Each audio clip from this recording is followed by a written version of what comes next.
December 7th, 1941, Pearl Harbor, a day that changed history forever. But what if I told you there's a story about Pearl Harbor that defies everything we know about time, fate, and death? Welcome to Song of Tears. I'm your host, and this is the impossible story of James Collins, a young soldier who died in the Pearl Harbor attack, but whose letter arrived 3 days after his death, with a postmark from 2 days before the attack ever happened. A mother in Kansas who dreamed precise details about Pearl Harbor months before the attack. A mysterious military officer who appears in no historical record and casts no reflection in the water. Casualty reports written 6 hours in the future, and an impossible choice that would change James's destiny forever. What you're about to hear will challenge your understanding of time, memory, and the mysteries hidden in the forgotten pages of history. Some say there are invisible guardians preserving stories that should never be lost. But I warn you, once you hear this story, you'll never see Pearl Harbor the same way again. Stay with us until the very end, because the truth behind this impossible letter is more extraordinary than any fiction. This is the letter that arrived before it was written. What I'm about to tell you should be impossible. My name is Sarah Collins. I'm 89 years old, and for 8 decades, I've kept a secret that defies everything we know about time, death, and the attack on Pearl Harbor. 3 days after Pearl Harbor, my brother James sent me a letter describing the attack in perfect detail. The problem? That letter arrived at our Kansas farm 2 days before December 7th, 1941. But that's just the beginning, because inside that letter, James wrote about meeting someone at Pearl Harbor who, according to every record I could find, never existed. Someone who knew things that were classified. Someone who cast no reflection. Before you think this is fiction, let me show you the evidence, the postmark, the naval records, the photographs that shouldn't exist. This is James's story, and by the end, you'll understand why some truths are stranger than any fiction. Our story begins on December 6, 1941. James was 19 years old, serving on the USS Arizona in what everyone believed was the safest harbor in the Pacific. That evening, he received a letter from our mother that would change everything. In his diary, James wrote, December 6, 1941, evening. I can't shake what happened tonight. Mama's letter felt heavy, not the paper, but the words themselves. She's always been strange about her dreams, but this one was different. She wrote, James, my precious boy, I had the dream again, but this time it was clearer than ever before.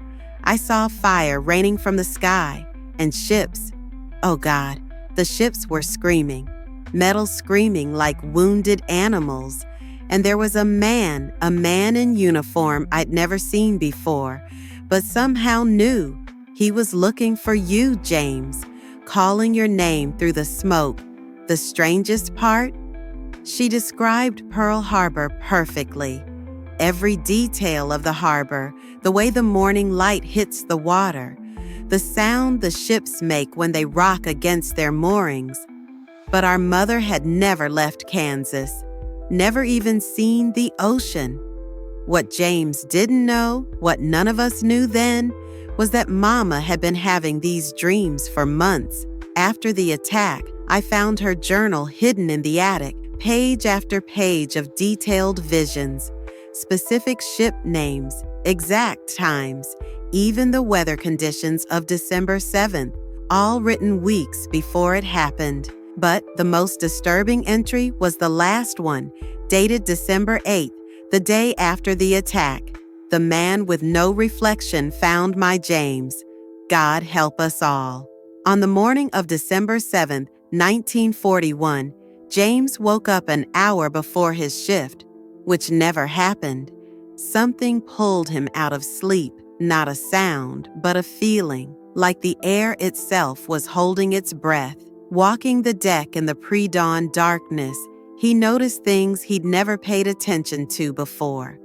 The way shadows seemed to move independently of their sources, the unusual silence of the seabirds, and strangest of all, he could have sworn he heard someone calling his name from across the water. But when he looked, there was nothing but empty ocean. Then, at exactly 7:55 a.m., the world ended. The first thing that struck James wasn't the bombs or the planes. It was the silence that came just before. Every bird, every insect, every natural sound just stopped, like nature itself was taking cover.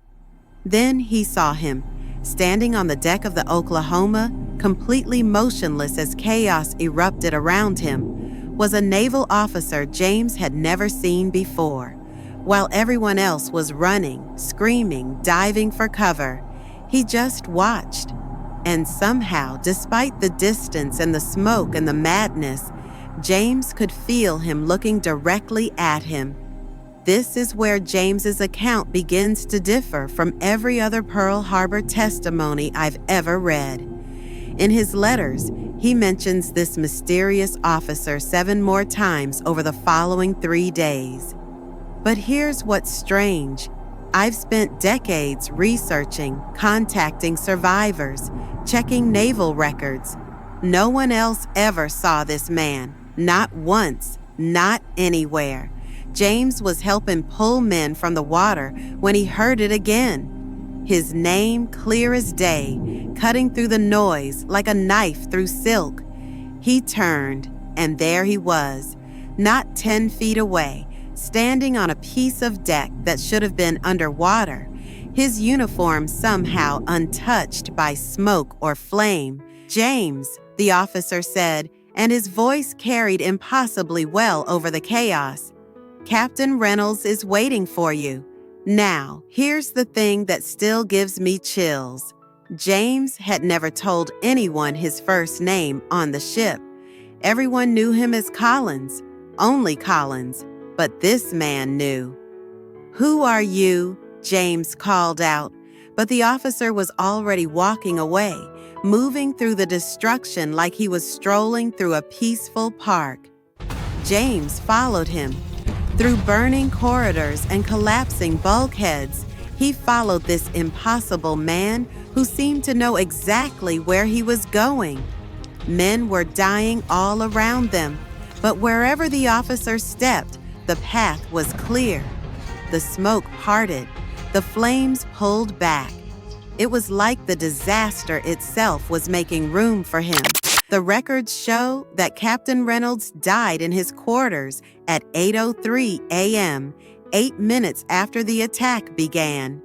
His body was found days later, buried under tons of twisted metal.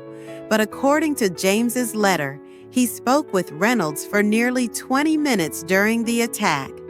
They planned a rescue mission together. The captain gave him specific orders, detailed instructions, even a hand-drawn map of an enemy installation. I still have that map. I had it analyzed by military historians.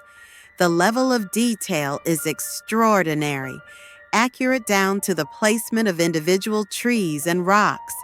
But the installation it depicts was classified information, known only to a handful of high-ranking intelligence officers. James was a radio operator. He never had security clearance above basic level. The mission was supposed to be simple: infiltrate a Japanese observation post hidden in the hills above the harbor and disable their communications equipment. A small team, in and out before anyone noticed. What they found instead changed everything. The installation was exactly where the map said it would be. But when they got there, it was already abandoned. Not recently abandoned, but long abandoned. Weeks, maybe months. Dust on everything, cobwebs in the corners, equipment that looked like it hadn't been touched since before the war even started. But the strangest thing? On the main communications desk, there was a single piece of paper. A message typed in English, dated December 7th, 1941, 2 p.m., 6 hours in the future from when they found it.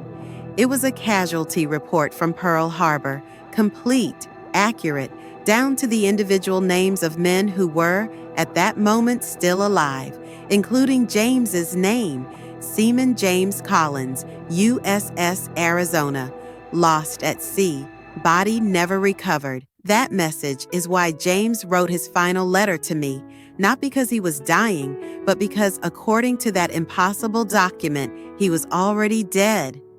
The letter arrived at our farm in Kansas on December 5th, 2 days before Pearl Harbor, 4 days before it was written. Our postman, old Pete McKenzie, swore he delivered it personally, even showed me the postmark. December 9th, 1941, Pearl Harbor Naval Station. But December 9th hadn't happened yet. James confronted the mysterious officer that evening, after the mission, found him standing at the harbor's edge, watching the sunset paint the destroyed ships red and gold. "Who are you?" James demanded. "What is all this?" For the first time, the officer smiled. And when he did, James noticed something that made his blood run cold. The water behind him, the water that should have reflected his image, was perfectly smooth, like he cast no reflection at all. "I'm a messenger, James," the officer said. "Some stories are too important to let die with their tellers." "What does that mean?" James asked. "It means you have a choice. You can accept what that report says about your fate, or you can change it. But the price is steep." James asked him what price. "Everyone will know your story," the officer said, "but no one will remember you. Your tale will live forever, but James Collins will fade from history like morning mist." James looked back at the burning harbor, at his shipmates still fighting for their lives, at the destruction that would reshape our world, and he knew what he had to do. "I accept," he said. The officer nodded, reached into his coat, and handed James a pen. "Write your letter home, James. Write it true, write it complete, and write it now. Time is running short." The pen was unlike anything I'd ever seen, made of what looked like tarnished silver, with engravings that seemed to shift and change when you weren't looking directly at them. When James wrote his final letter with it, the ink appeared black on the paper, but in certain light, you could see other colors beneath: deep red, ocean blue, the gold of sunset. I still have that pen. Sometimes, late at night, I swear I can hear it whispering. As James wrote that letter, he could feel himself changing, not physically, but in some other way, like he was becoming less solid, less there. The officer stood beside him as he wrote, and with each word his smile grew sadder. "The hardest part," he said, "is that you'll remember everything, but the world will forget you. You'll watch your shipmates grow old, get married, have children and grandchildren who learn about Pearl Harbor in school, but they'll never learn about James Collins." James asked him if it was worth it. "That's not for me to say, but I will tell you this. Every story saved becomes a light in someone's darkness. Your sister will read this letter, and through her, thousands of others will hear your voice. They'll know that even in humanity's darkest hour, courage is possible, heroism is possible, hope is possible." James finished the letter just as the sun disappeared completely. The officer took the pen back, and as he did, his hand passed right through James's. "Will I see you again?" James asked. "You'll see me when it's time for another story to be told. Until then, James Collins, rest in the space between memory and legend." And then he was gone, not walked away, not faded, just gone, like he'd never been there at all. The naval records show that James Collins died during the Pearl Harbor attack, just as the mysterious document predicted. His body was never found. To the world, he's just another name on the memorial wall. But I know the truth. I kept James's secret for nearly 80 years. Sometimes I'd take out his letter and read it by candlelight, wondering if I was going crazy, if grief had finally broken my mind. But then strange things would happen. Letters from other families, describing similar experiences, impossible encounters during other battles, other wars. Always the same pattern. A mysterious figure, a choice offered, a story preserved at the cost of personal memory. I began to realize that James wasn't alone. There were others like him, scattered through history, trading their own legacy for the preservation of truth. Voices that would have been lost forever, speaking to us from the spaces between what we know and what we believe. Last week, I received a package with no return address. Inside was a photograph. A group of naval officers from Pearl Harbor, December 6, 1941. In the back row, clear as day, was my brother James. But when I showed the photograph to the Pearl Harbor Museum, they said it was impossible. According to their records, that particular group photo was taken on December 8, 1941, the day after James died. Standing next to my brother in the photo, wearing that same calm smile, was the mysterious officer. And on the back of the photograph, in that familiar silver ink, was a message. Some stories are too important to die. Tell them all. So that's why I'm sharing this with you today. Because I'm 89 years old, and soon I'll be gone too. But before I go, I need to pass on what James entrusted to me. The knowledge that truth is stranger and more precious than we can imagine. If you've listened this far, if something in this story resonated with you, then you might be the next person to encounter him. The officer with no reflection, the keeper of impossible stories, the guardian of voices that refuse to be silenced. And if you do meet him, remember this: the choice he offers is real, the price is exactly what he says it is, and the stories he helps preserve become lights that guide us through our darkest hours. My brother James wanted you to know that even when the world is burning, even when hope seems lost, there are always those willing to stand up, speak out, and make a difference. Their names might be forgotten, but their courage echoes through eternity. This is Sarah Collins, signing off for Song of Tears. Thank you for listening to James's story. Thank you for helping keep his voice alive. And if you ever find yourself holding a silver pen that whispers in the dark, well, then you'll know exactly what to do. Subscribe to Song of Tears for more stories where history meets humanity. Because every voice deserves to be heard, and every story deserves to be told.